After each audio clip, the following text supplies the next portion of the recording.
Assalamualaikum warahmatullahi wabarakatuh. Ada banyak pertanyaan yang disampaikan, yang diajukan kepada saya. Apa analisa mengapa kok sampai yang percaya, yang membayat Al-Mahdi itu menjadi Imam Mahdi hanya 313 orang. Dan hanya 7 tokoh. Ini memang pertanyaan yang sangat menarik karena takdirnya sudah jelas. Pertanyaannya, apakah itu bisa dianalisa dengan keadaan sekarang ini? Yes, itu bisa. Pertama begini, kami mencoba menganalisa dari pengalaman kami menyampaikan tentang Sayyid Muhammad Qasim ke banyak tokoh, baik itu melalui pembicaraan langsung maupun melalui sosial media maupun melalui nomor-nomor WhatsApp-nya para tokoh Islam kita.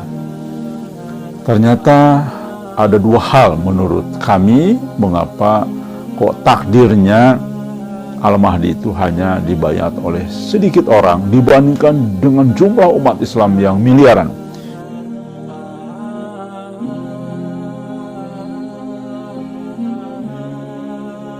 Dibandingkan dengan jutaan ulama yang ada di seluruh dunia, namun hanya sedikit sekali.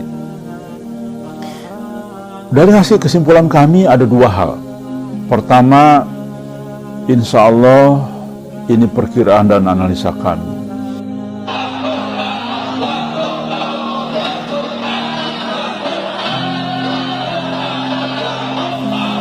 Mayoritas ulama, banyak ulama masih melakukan perilaku syirik. Kok ulama melakukan syirik? Yes, karena apa? Pertama, ketika kita tahu bahwa Allah tidak menolong umat Islam karena ternyata banyak melakukan perilaku syirik sesuai dengan gambaran yang disampaikan Allah Subhanahu wa taala melalui mimpi Muhammad Qasim, maka pertanyaannya, ternyata apa yang digambarkan oleh mimpi Sayyid Muhammad Qasim banyak dilakukan perilaku syirik ini oleh alim ulama.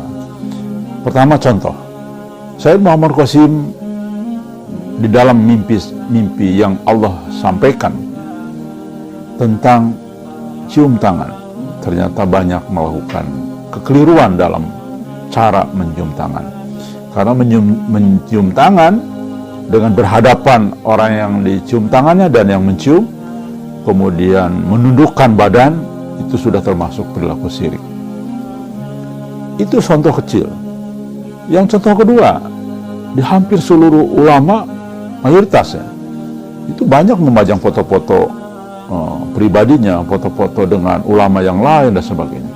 Bahkan foto-foto ulama dijadikan foto-foto hiasan di berbagai rumah di masyarakat luas. Jadi bagaimana ulama bisa diberikan hidayah oleh Allah Subhanahu wa taala dengan kemunculan Al-Mahdi sementara masih banyak melakukan perilaku syirik? Bagaimana mungkin Allah menolong ulama sementara ulama sendiri juga banyak melakukan perilaku syirik? Itu yang pertama, sebab pertama. Sebab yang kedua, katakanlah ada ulama yang tidak melakukan perilaku syirik seperti itu, tapi pengalaman kami berinteraksi dengan beliau-beliau ada sifat sombong. Sifat sombong menyepelekan mimpi Muhammad Qasim. Sifat sombong tidak mau membaca sedikit pun apa itu mimpi Sayyid Muhammad Qasim. Sifat sombong karena merasa ilmunya jauh lebih tinggi dengan sosok Muhammad Qasim. Jadi inilah 2 sifat yang menurut kami dari penelaahan kami, dari penelitian kami menyebabkan ulama tidak percaya dengan Al-Mahdi yang sesungguhnya. Ulama-ulama lupa bahwa para utusan Allah pun mirip keadaannya dengan Sayyid Muhammad Qasim. Umi, orang yang sosok yang biasa saja, bukan orang hebat, bukan orang yang pandai berhujah, bukan orator, bahkan bukan sosok ulama di saat zamannya. Nabi Muhammad SAW bukan Ahlul Kitab, Nabi Isa AS bukan Ahlul Kitab. Justru mereka tidak dipercaya oleh ulama zaman dulu, oleh ulama masanya, disebut dengan Ahlul Kitab. Inilah hal yang menarik yang memang sudah menjadi takdir saat ini. Dan Masya Allah, Alhamdulillah, kami justru sedikit merasa senang sebetulnya dengan keadaan ulama yang relatif tidak percaya, mayoritas tidak percaya dengan mimpi Muhammad Qasim. Kenapa kami senang? Bukankah itu menyedihkan? Benar, menyedihkan. Tapi di satu sisi senang. Kenapa? Karena inilah Al-Mahdi yang sesungguhnya. Sebab seandainya Sayyid Muhammad Qasim saat ini dipercaya oleh 1000 ulama, maka gugurlah hadis tersebut, bertentangan dengan hadis tersebut. Kenapa? Karena pasti yang membaiat akan banyak ulama membaiat.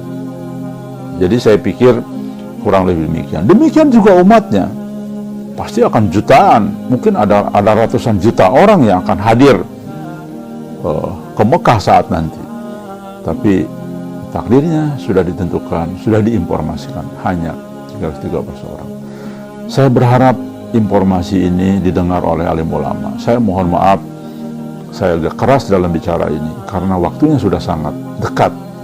Dan alim ulama sudah kami usahakan untuk mereka mau mendengar, mereka mau meneliti, mereka mau membaca.